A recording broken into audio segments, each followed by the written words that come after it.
तो रेलवे कर्मचारियों के लिए एक बड़ी खबर सामने आ रही है। बेटियों को भी रेलवे की तमाम सुविधाएं मिलेंगी। जी हां, माता पिता की तरह बेटियों को भी तमाम सुविधाएं भारतीय रेलवे ने देने का बड़ा फैसला लिया है। और ये फैसला इसलिए भी अहम हो जाता है क्योंकि रेलवे अपने कर्मचारियों को सफर के साथ साथ पूरे रेल नेटवर्क का लाभ उठाने का मौका भी देता है। और इसी कड़ी में अब कर्मचारियों की बेटियों के लिए बड़ा फैसला लेते हुए रेलवे ने ये तोहफा दिया एक तरह से नए साल में कि अब कर्मचारियों की जो विधवा, तलाकशुदा या फिर अविवाहित बेटियां हैं उन्हें भी माता पिता की तरह ही रेलवे की सुविधाएं मिलेंगी। ये सुविधाएं माता पिता के निधन के बाद भी मिलती रहेंगी। ये एक बहुत बड़ा फायदा भारतीय रेलवे की तरफ से मिलने जा रहा है। तो इंडियन रेलवे ने अपने कर्मचारियों के परिवारों की भलाई के लिए एक बड़ा फैसला लिया है। अब रेलवे कर्मचारियों की अनमैरिड या फिर विधवा या फिर तलाकशुदा बेटियां भी अपने माता पिता की मौत के बाद भी हेल्थ बेनिफिट्स और ट्रैवल पास का फायदा उठा सकेंगी।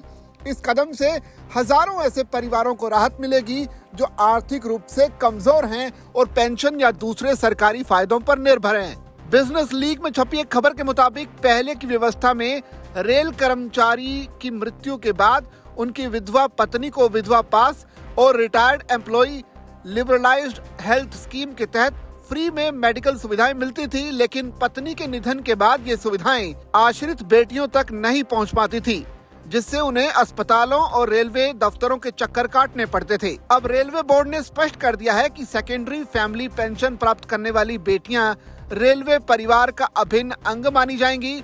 उन्हें रेलवे अस्पतालों में मुफ्त इलाज, दवाइयां और अन्य चिकित्सा सुविधाएं भी मुहैया कराई जाएंगी।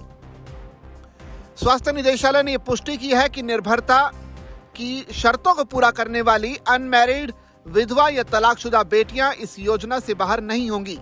यूनिवर्सल मेडिकल आइडेंटिटी कार्ड भी प्राथमिकता से जारी किया जाएगा। वहीं रिपोर्ट्स के मुताबिक यात्रा सुविधाओं में भी बड़ा बदलाव किया गया है। पहले विधवा पास पत्नी के निधन के बाद खत्म हो जाता था, लेकिन अब इसे परिवार की सबसे बड़ी पात्र बेटी के नाम ट्रांसफर किया जाएगा। इस पास के जरिए अन्य आश्रित सदस्य भी यात्रा कर सकेंगे अगर वो नियमों के मुताबिक पात्र हैं। इससे बेटियों को देश भर में बिना अतिरिक्त खर्च यात्रा करने की सुविधा भी मिलेगी। इसके अलावा नॉर्थ सेंट्रल रेलवे के chief public relations officer Shashikant Tripathi का कहना है कि ये सुविधा एनसीआर जोन में लागू कर दी गई है। इसे सख्ती से लागू किया जाएगा। North central railway men's union के जनरल सेक्रेटरी आरडी यादव ने कहा कि कर्मचारियों और उनके परिवारों की ओर से लंबे समय से ये मांग की जा रही थी। एक्सपर्ट्स के मुताबिक इससे न सिर्फ महिलाओं को मजबूती मिलेगी बल्कि रेलवे की सामाजिक छवि भी बेहतर होगी। रेलवे बोर्ड के हालिया सर्कुलर और स्पष्टीकरणों के तहत ये बदलाव RELHS 97 और पास नियमों को और भी उदार बनाता है।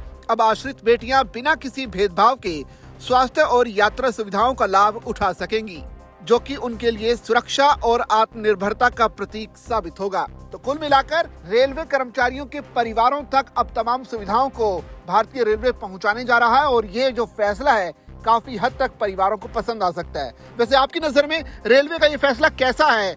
आप कमेंट करके अपनी राय जरूर दीजिए और इसी तरह की खबरों के लिए बने रहिए जागरण बिजनेस के साथ।